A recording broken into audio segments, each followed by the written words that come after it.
So we're going to start out with some basic biographical information just to kind of get you talking, and then we'll move from there. Okay. So my name is Corinne Lehigh, and this is Kaylee Zengo, and we are going to be interviewing you for the LGBT Center of Central PA. Is that okay? Yes, that's fine. Okay, and what's your name? My name is Pat Mastandrea Saunders. Okay, and do you just want to tell us a little bit about where you grew up? Sure. I grew up in Boston. I was born in Boston.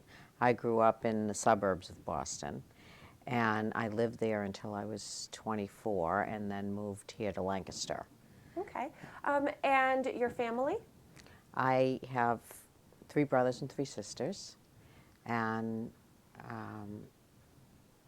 So, and you went to your elementary school. What elementary school did you go to?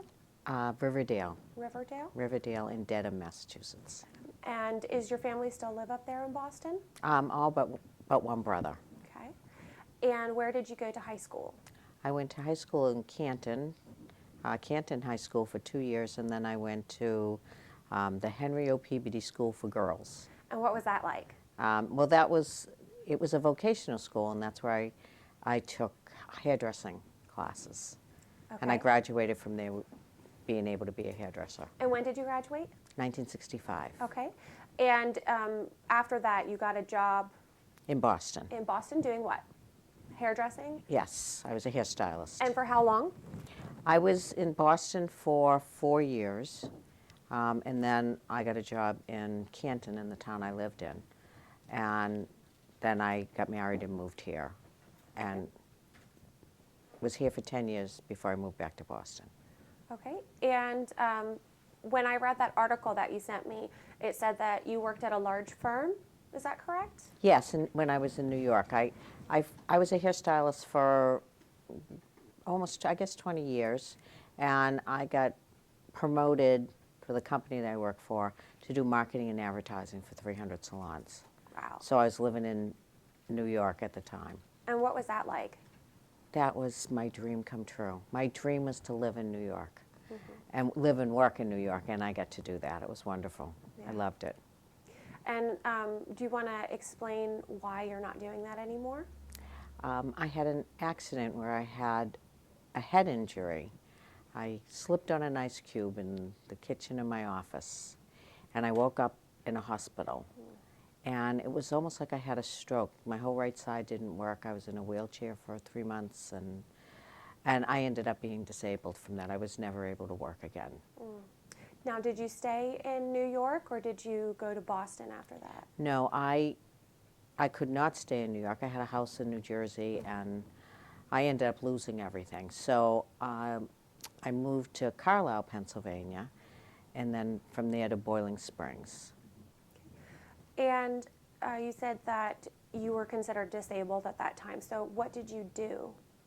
So because I had the head injury, I had severe memory loss and confusion problems.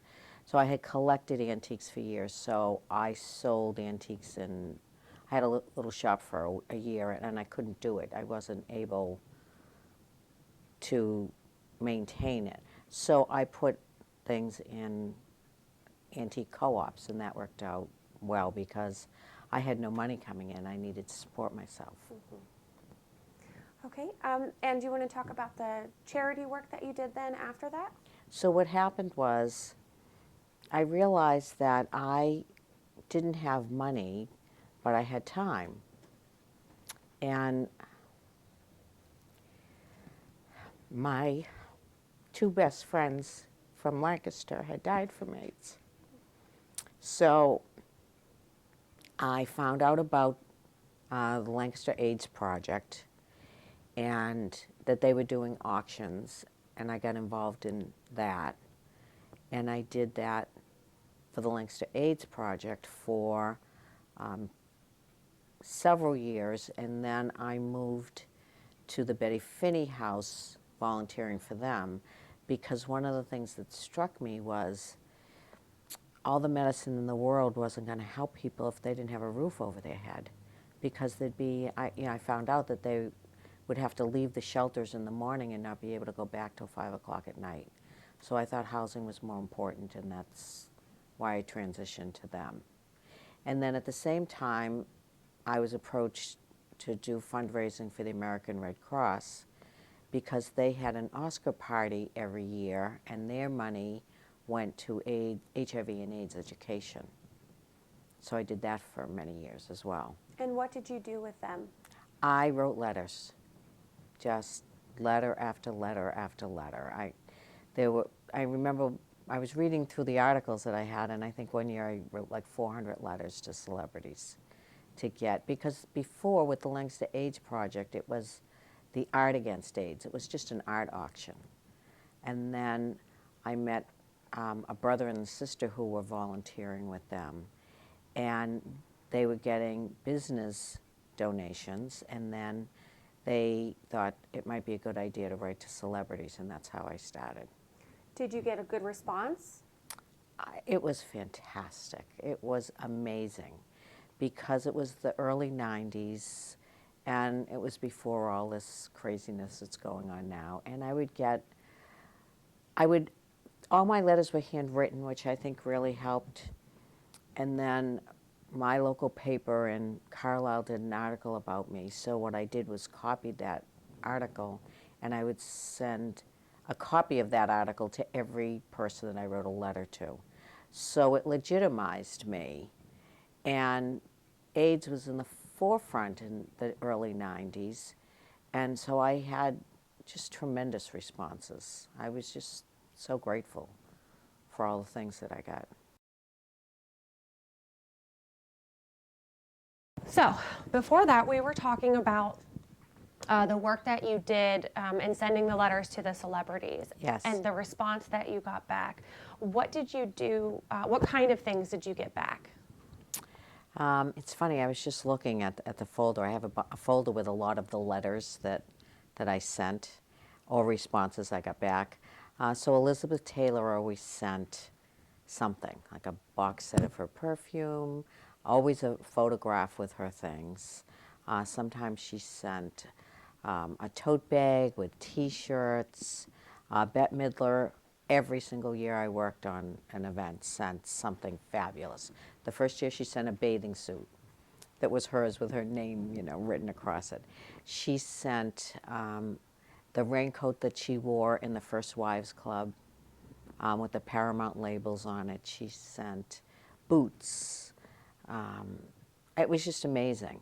We got, from the Keith Haring Foundation, we got a bottle of wine every year that the label was designed by a different artist, which was fabulous. Authors, every author you could think of sent autographed books. We got celebrities. A lot of the Broadway people were fantastic. I would go to New York and pick up what they call window cards, the smaller posters where the whole cast would have signed it. The Hard Rock Cafe and Motown sent leather jackets. I mean, it was an amazing thing and tons of scripts from all the different shows. Like ER had just started that first year, and they didn't even know what to send. They called me and said, well, what should we send? And I said, well, most of the TV shows are sending a signed script, so that's what they did. So we have the first season pilot from ER, Will and Grace, Cheers. I mean, it was so exciting. It was like Christmas every day for me, when I would receive all these different articles. And what did you do with the things that you received? So for each charity that I worked for, I would bring them to wherever the offices were, and then we would auction them off. So how much money do you think you raised over the years doing this? It's an amazing thing. I know the largest auction, we raised over $73,000. The first one I chaired was almost $50,000, which was amazing because before that it was only 10. Mm-hmm. But that's because we combined the celebrity things with the art. But I think I added it up at one point in time, and with all the work that I did with all the different auctions, it was well over $500,000. That's amazing. So, do you still work with the charities, or? No, what happened was the Lancaster AIDS Project dissolved, and then the Betty Finney House was taken in with by another group, I think it was the Growing Place, who did not do fundraising, and the American Red Cross stopped doing the Oscar parties. So with all three of them, I stopped, which was sad for me because I really loved doing it. Yeah. And then I just transferred that work to a library and started doing their auctions in Carlisle. Cool. Which library in Carlisle? The Bosler. Oh, cool. And so you said that you had two friends that had passed, and that was what prompted you to do this work. We're falling apart here. What happened was, being a hairdresser, when I started working in Boston, I was 17, and the salon had 20 hairdressers, and all the men except one were gay. And so that was my introduction to gay men. And through the years, I made a lot of gay friends. And when I moved here to Lancaster, I made friends with a whole group of people, but two of them ended up being my best friends. And in the late 70s, when I was still living here, everybody started migrating to San Francisco because of the free love, and that was the movement. And but I got to see them often because I traveled with my job, and I would fly into San Francisco and spend the weekend with them, go down to LA, work for a week, go back up. So I had 2 weekends every month that I got to spend in San Francisco. So when all this happened, when the AIDS, before they even had a name for it, it scared me to death because of how it was being portrayed. And then my first friend contracted AIDS, and he died in a very short time because that's what happened then. They had no medication. He came back here, and he died in 1990. And it was right after my accident. My accident was 89. And then 2 years later, my other friend died. But over the years, more and more people, men, died. And in fact, a friend of mine died in Boston before all of this, but we didn't know that's what it was. That's what happened. And there are people that I don't know what happened to them. They just disappeared. So they may have died and nobody knew about it, because there were so many that did move out to San Francisco at the time. What was San Francisco like at the time with being an accepting community compared to Lancaster or New York City? It was amazing. I mean, they had parades, and people would be dressed in all kinds of crazy garb, and men could walk down the street holding hands and kiss, and there were, it was a gay bar every other place. It was an amazing place to be for gay men. It really was. It was wonderful for them, and they were having a wonderful time. That's fantastic. So do you think the stigma that was placed around AIDS, do you think that contributed to making you want to be a part of that community and get it to be more well known? Like, if you can explain kind of how that all came about. Well, I think because I was a hairstylist and lived in that world, I saw how gay people were treated. And here were my friends. I mean, when I lived here in Lancaster, there were people that got beaten up because they were gay, because they came walking out of a gay bar. And it just broke my heart because I knew that these were wonderful people who had no choice as to who they were because of a genetic composition that made them gay. You know, it wasn't a choice. These men or women, they don't have a choice. It's who they are. So I just felt like somebody needed to stand up. And I didn't care if people were upset with me because I got involved. But I was empowered by people like Elizabeth Taylor and Liza Minnelli and the people who share, the people that weren't afraid to talk about it.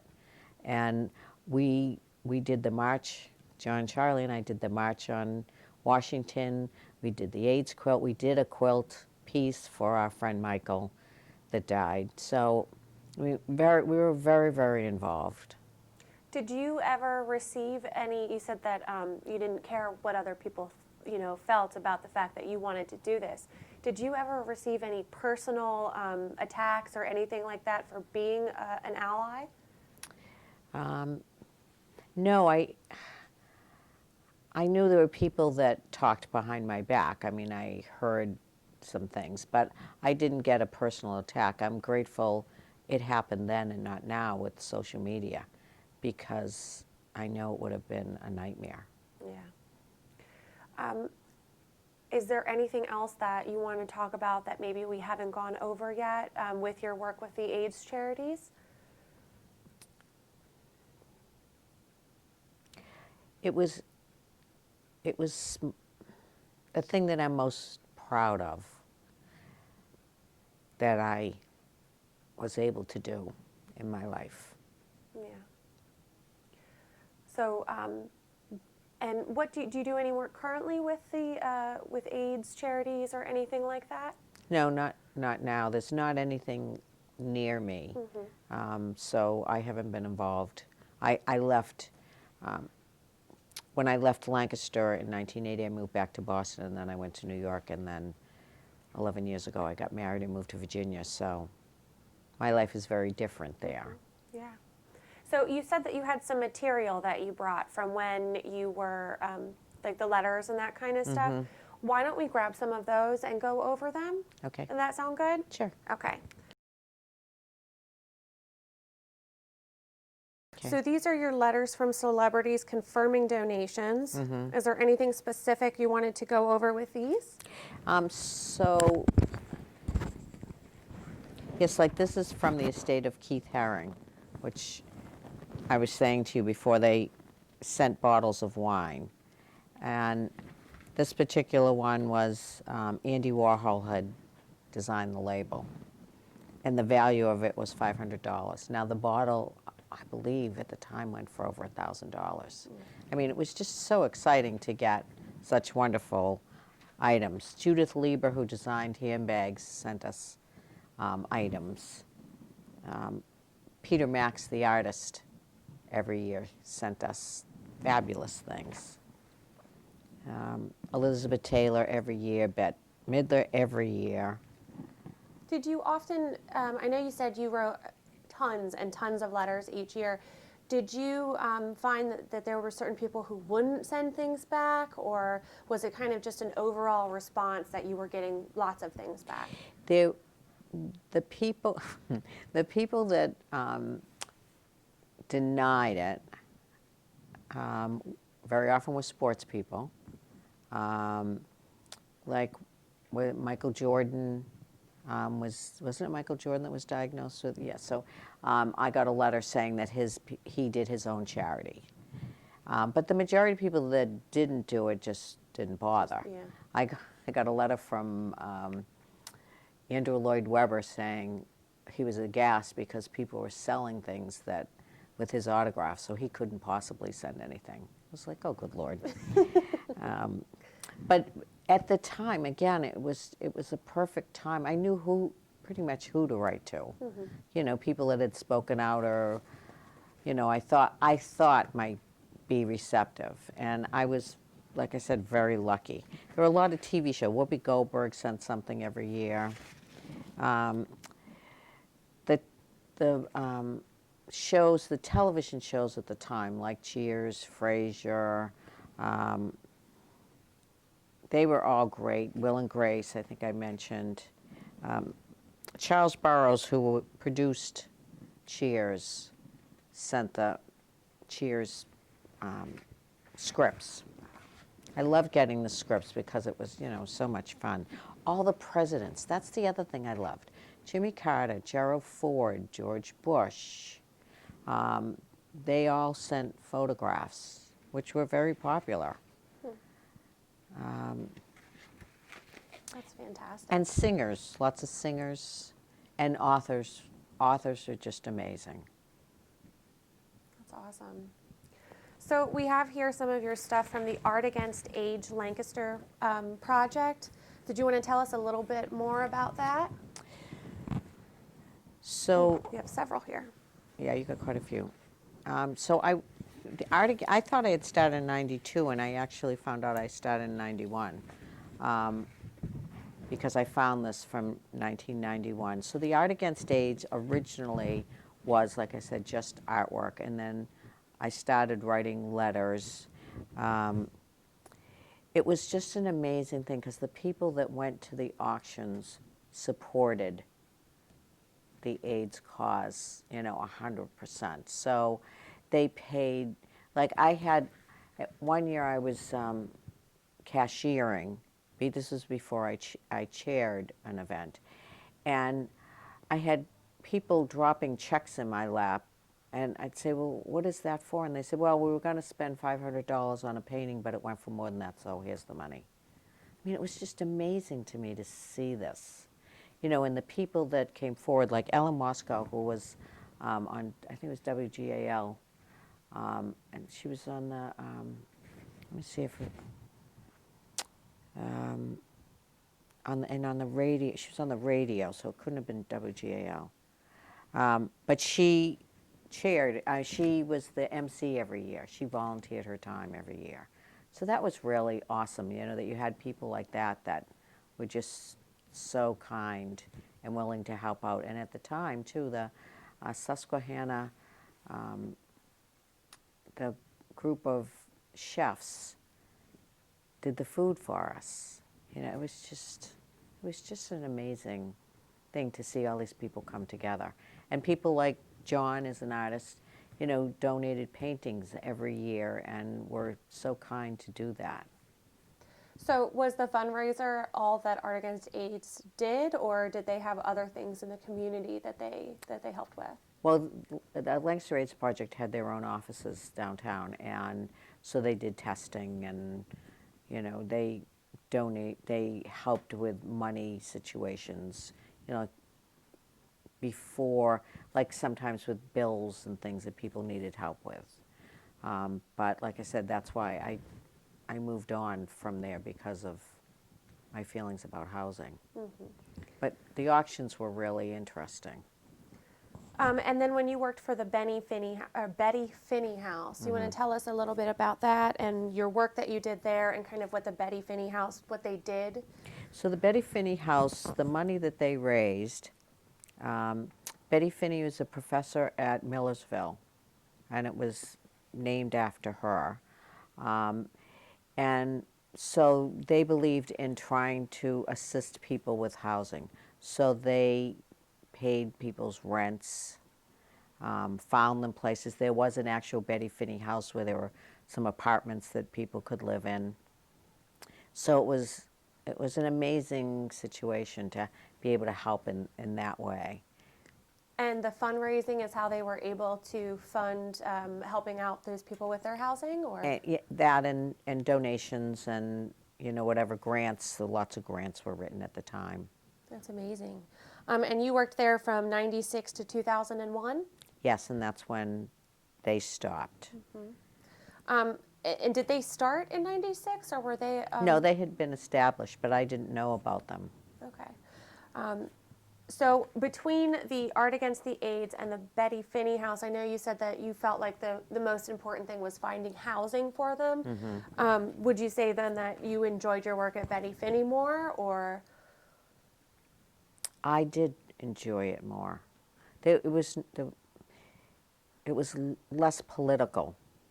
The Lancaster AIDS Project, I found there was state involved, and I collected articles. One year I had a group of them, and the woman that was running the Lancaster AIDS Project at the time took some of the donations that had come in and gave them to another county, Franklin County, I think it was. And it was like, well, no, I didn't do it for them. I did it for here, and I had a love of Lancaster County, and I wanted to go to people here. And, you know, she treated it like she owned it, and I felt bad about that. So Yeah. Betty Finney House wasn't like that at all. And they won, if you can give me the Betty Finney folders, I think. Okay. Here are your folders for Betty Finney. So not only did they help with, you know, with housing, but they also, I wish I remember which folder it was. They won an award from President George Bush for, I'm sorry, I can't remember the name of it.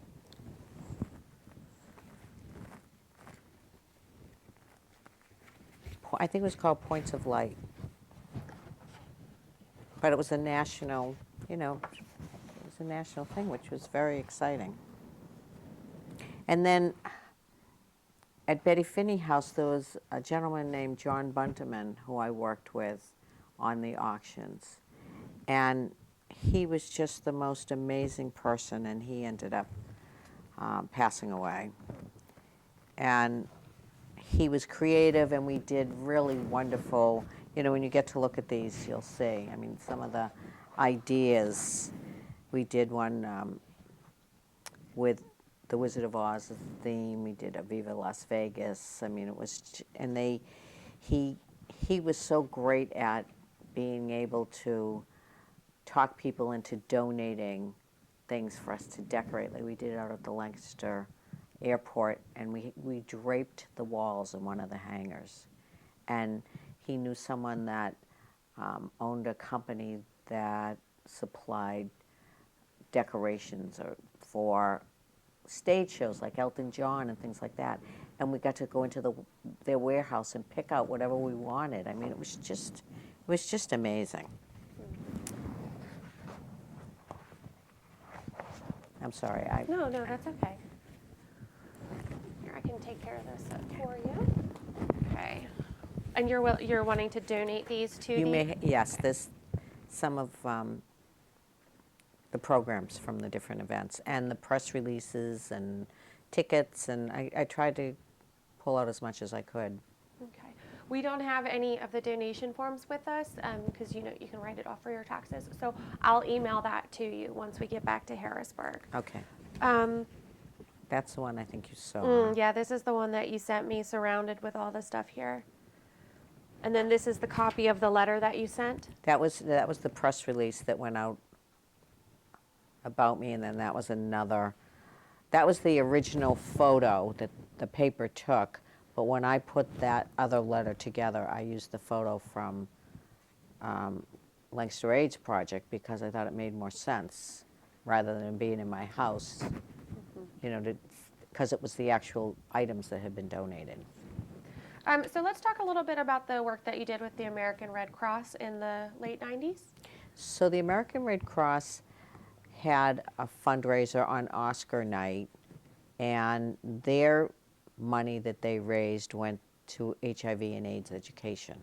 And I love that they were, you know, educating people about it. So I did the same thing for them in that I wrote letters to get donations. And it was funny because some people, like Bette Midler, donated gowns usually for that. And it was really a fun thing because then the business donations would make up these great baskets and people could donate on the baskets, and they'd do raffles, and people would come, you'll see the articles, people would come all dressed in Hollywood garb. It was really fun. But most important, it was for a good cause. I mean, that was the thing. And how did you know all of these? How did you get into knowing who to send all this information to? What got you into doing this? I mean, besides, you know. What happened was I just like I'd watch a television show and I'd say, gee, you know, like Joan Rivers at the time had her own show. So I did research. You know, I'd go to the library. There was a book that you could get addresses. Or what I'd do is I would videotape shows and see the name of the producer, or I'd take notes all the time, hear the name of somebody's agent, like CAA, and that was a gold mine, because once I knew who somebody's agent was, I could write to the agent, and the agent, you know, they would pass the letters along. So it was I just did research. I just tried to figure out the best way to get the things, because I wanted to have as many items as possible. That's awesome. Anything else that you want to talk about with those three charitable foundations and your work with them? Jerry Freiberg, that ran the Betty Finney House, was the most amazing person, because he was a very calming influence. He cared about the clients so much, and you know, we still send Christmas cards to each other. I loved how committed he was and how wonderful he was, and that helped, because they did everything to make it comfortable for me. And then, like my friends here, the last month before the auction that I chaired in 1995, they moved a bed into their den so that I could stay here, because I was driving over an hour from Boiling Springs every day, every single day for the last month, because there was so much work to do. Mick Kaufman, he would probably be a really good person for you to interview as well. I mean, he was, I saw him last night. He was at Lancaster Aids Project, and he was totally committed to the work, and then he worked with Betty Finney House as well. So the sad part about it is so many people are gone. You know, it's like John Bunteman, I mentioned before, he was brilliant at what he did. And when you work with people that are that committed, that care, it makes you care that much more. And I loved every minute of it. I loved being able to help, to feel like I was making a difference, because I think, as I said, I didn't have any money to give. I couldn't donate money, but the one thing I had was time, and it turns out that I found out that in many ways that was more important, because no one else was doing that. Yeah, you absolutely made a difference. Kaylee, do you have any questions that you wanted to ask her? Yeah, I was thinking when you were talking about your family, were they aware of all of your involvement or with these organizations? Like, you mentioned you had siblings. Did they help you at all? Yes, I'm glad you asked me that. I have a brother that's a photographer, and not only did he donate items, but he would get some of his friends, photography friends. He owned a business that photographers could go in and develop he had dark rooms, and they could go in and develop. And he would get them to donate things for my auctions. So I always thought that was wonderful. And my youngest brother is gay. So, I mean, he ended up coming from Massachusetts for the first auction that I chaired, so that he could be here to support me. So my family, all of my siblings, were very supportive. That's fantastic. Yeah. Good question. Yeah, it's a great question. I actually had another question. You were talking about how you got Jimmy Carter, I think you said Bush, to give photographs for the auctions as well, which I found interesting, because during the AIDS epidemic, obviously Reagan was so resilient to addressing, until Ryan White, until people pushed him to do so. So you found that you got a response from those presidents, despite the fact that Reagan hadn't really addressed? I did. Jimmy Carter, George Bush, who was the other one I said? I forget. Gerald Ford, all three. So, and every year. So, yeah, I found that amazing because it wasn't until Clinton before a president mentioned the word AIDS. But they were willing to help. And then George Bush Sr. is the one that,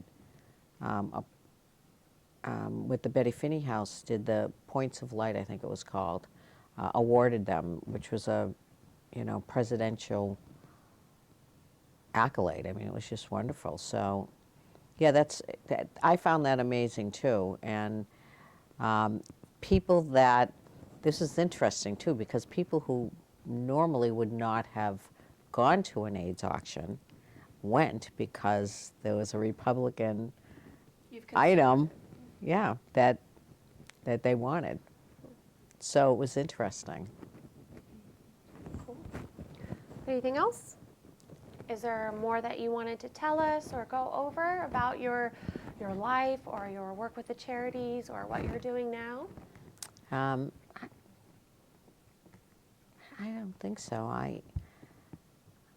I'm just grateful that I was able to do what I did do at the time. And I was really sad when all these organizations stopped doing fundraising because I felt the more awareness there was, the better. And it got harder. I know it got harder for every year to get more things because all of a sudden everybody was doing auctions. I know even for myself, little high schools were writing to celebrities and, for little fundraisers for that. So it got harder and harder to get items.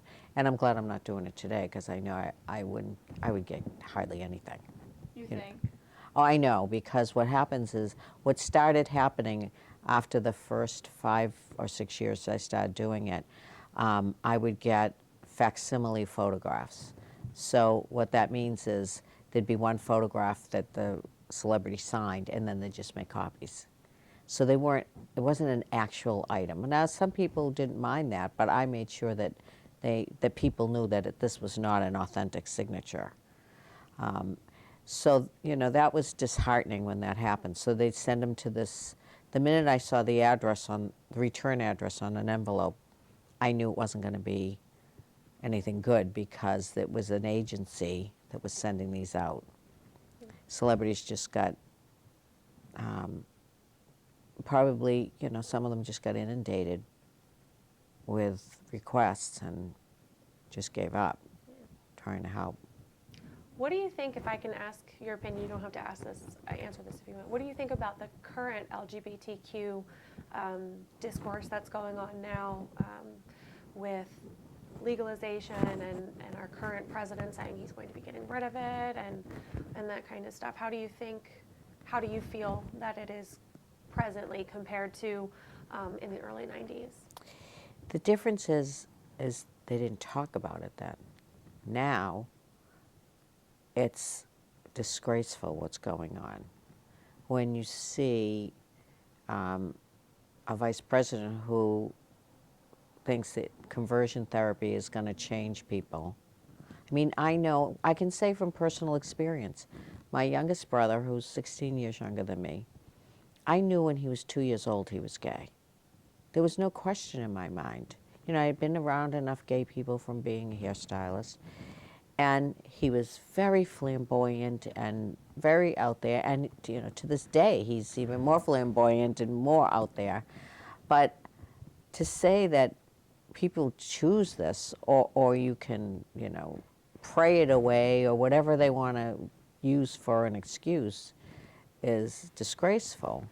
And I think that the present administration has not done their job in terms of making people aware that all this hate is not something that should be allowed.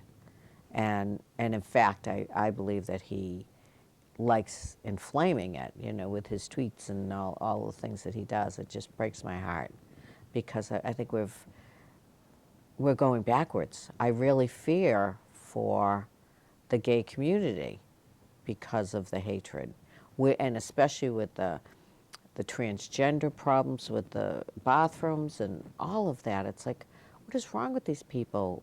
Like, I just don't understand how they could be so hateful. So I totally disagree with what's happening at this point. And actually, it's mobilized me more in terms of educating myself as far as the government is concerned. I'm watching every news show there is now, and I'm doing research, and I'm joined the Democratic Club, and I want to be involved in something that I never even thought about before. So I think it's very sad. I'm worried for the country. Do you think that because of how backwards things are getting, that you will want to do, I mean, obviously you said that you don't think that you'd be able to get the same kind of donations, but do you think that what's going on now is going to make you more active in the AIDS and HIV community again? Well, I certainly will speak out. I mean, I think that because things had changed and I had moved away and I wasn't involved with anything, it didn't seem like there was a need for it or a want for it, but I definitely would speak out. I don't know what else I would do, but I would stand up for and speak out for anybody that had anything negative to say. And you currently live in North Carolina, you said? Virginia. Virginia. Southwest Virginia. Close. Okay. So I had seen in the news the other day they have that in Alabama one of the theaters won't play Beauty and the I Beast. saw that. Because There's a gay character. Yeah, it's just, it is definitely getting absolutely frightening to where everything is moving backwards. So. Well, our president did not denounce any of the hatred that was going on during his campaign, and hasn't since he became president. So people think that it's okay to shoot people. I mean, those men that were from India that got shot because the man thought they were Muslims. I mean, and the involvement with the KKK. I mean, it's just it's horrific. Yeah. What's going on? Yeah. It definitely is frightening because it does seem like we're going back to, especially for LGBTQ, it seems like we're going backwards in time, and the only thing we can do is more projects like this where we're, trying to get the word out and the stuff that you did in the early 90s. So I definitely think that the things that you did and through this project will help to create a legacy that'll make people our age want to get involved in it. So we definitely thank you for everything that you've done. Thank you. Yeah, thank you. Anything else you want to go over before we're finished? I can't think of anything. Kaylee, any more questions? Oh, right on time. How funny is that? All right. So unless there's anything else, we'll end this then? Okay, Okay, that's fine. sounds good. Thank you.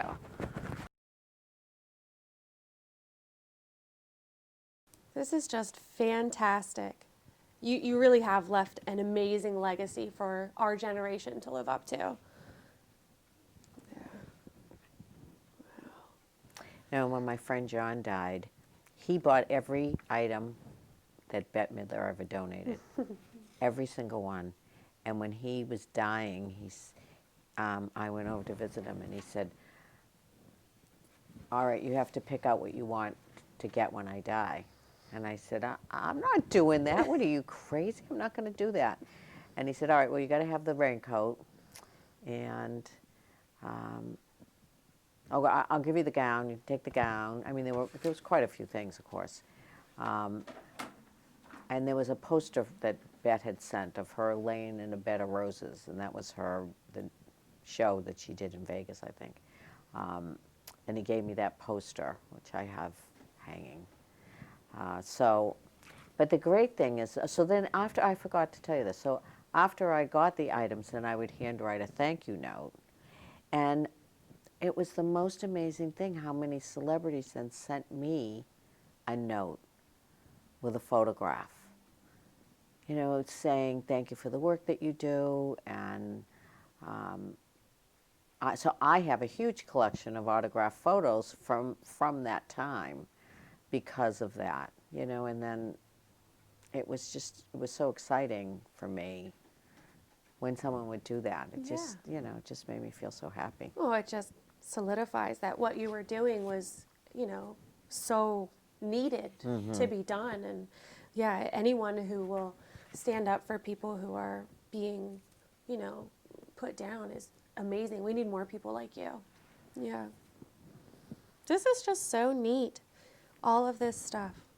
I am surprised though that some of the, I mean, I understand some of the celebrities who wouldn't send it to you because they have their own foundations, but I mean, and that's what I think, that you wouldn't get such a response today because everyone's, you know, they only do certain things and that kind of stuff, but. This Yes, is so, sports were the hardest thing to get. I can imagine. Although I think now you might have more luck with that, with them having more openly gay. I think there's several openly gay football players, and no, you don't think so? No, because they have their, Their own foundation. well, not only that, but like the football players, the baseball players, they're all tied into sports memorabilia. They have companies that sell their things. So, That's true. like, in fact, one of the things that I got, ironically, from Penn State was Joe Paterno. We would have to buy the football. But for around here, that was huge. You know, that they ended up going for a lot of money. Oh, I'm sure. You know, but now, and I have one. It's like I want to hide it somewhere. I don't know what to do because Yeah, it's not quite the same as it was. no. Yeah. And it's a shame that kind of stuff kind of put down his legacy because, Terrible. yeah. Yep.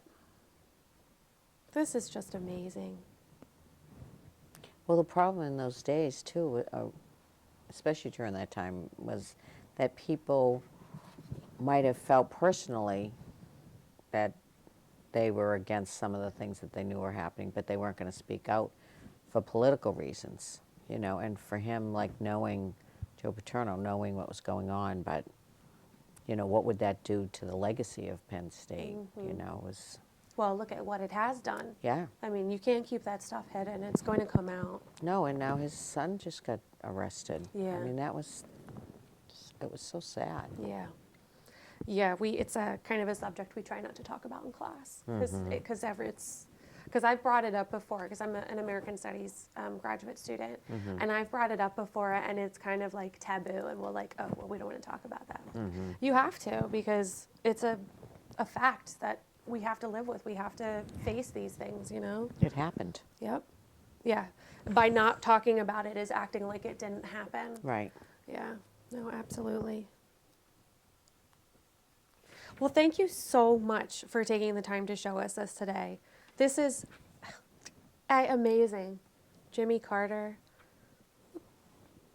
who's got the presidential watermark. Yeah, it was the funniest thing. I wrote to, I had a photograph of Katharine Hepburn, and I wrote to her, for my own personal collection, I wrote to her and asked her to sign it. And she sent me a note, she sent me a note saying that she didn't sign photographs, and signed her name on the note. So I framed it with the photograph and her note. It was great. Oh, that's funny. Dan Aykroyd, I've met him. He is just a fantastic person. I met him up in Harrisburg. He went with his Crystal Skull vodka. He came to schlep that, and he stayed 4 hours past the time he was supposed to be there just so he could meet everyone that was in line. Oh, wow. He was just an amazing person, because some of them, you know. I got some of the cartoon artists. I just saw Grimmy. It made me think of it. Yeah. Who did Peanuts? Charles Schultz. He always donated, too. Mr. Prince.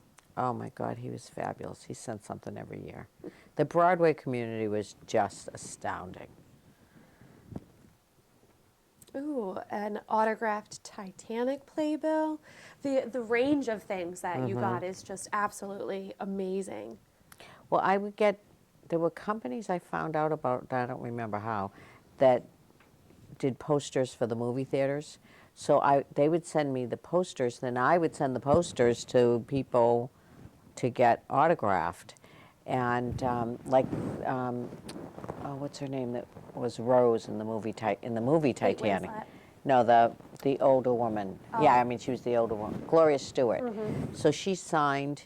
Not only did she sign one for the auction, but she signed another one and sent it to me. It That's was like, you must have the most amazing personal collection. I do. Yeah. Wow. I bet every day was like Christmas for you. It really was. It was so exciting. Wow. This is amazing. Did you ever think when you were young that you would be making this kind of a difference? Because, I mean, you started out as a hairdresser, and this is just really cool. That's my brother. Yeah, this one? I can see his His handwriting? handwriting. Yeah. How old was he when he came out? No, that's not the one not that came the- out. That's the other one. Oh, okay. Oh, the one who was the photographer, right? You Frog, said your yes. younger brother. Yeah. Okay. I love John Tesh, and this is like the second one that I've seen and hear from him, so that makes me very happy. Yeah, it was interesting to find this folder because I forgot some of the people that I collected all these things and we did this little small auction at a restaurant downtown, and like Bonnie Raitt was in town. Every time somebody came through that was a singer or anything, or was at the Fulton Opera House, I would write to them, and like Bonnie Raitt sent a ton of stuff, like T-shirt and cap and everything signed. It was just like I just remember thinking how kind some of these people were, to just be so generous. Tina Turner. This is awesome. So it's like something bad happened, but it turned into something good for your life. It did. Yeah. Yeah, because all the money in the world wasn't going to make me feel fulfilled like I do now. I felt like I made a difference. Yeah. Oh, you absolutely made a difference. Absolutely. Margaritaville. Uh-huh. Yeah, I could see towards the end of doing this fundraising how many people wrote and said they couldn't do it anymore. Yeah. That was very interesting. I think its time had come. Yeah, yeah. Oh, my belly's making noises. What do you think your favorite thing that you got was?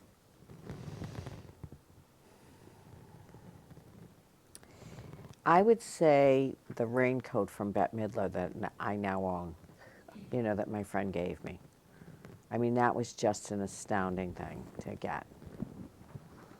Of all the things that she got, she sent. Yeah. That was my favorite thing, and then to have my friend give it to me was very special. Do you have it displayed in your home? I don't. I have all the other stuff I have displayed, but I just don't know how or what to do with it, Yeah. because it's so big. Right.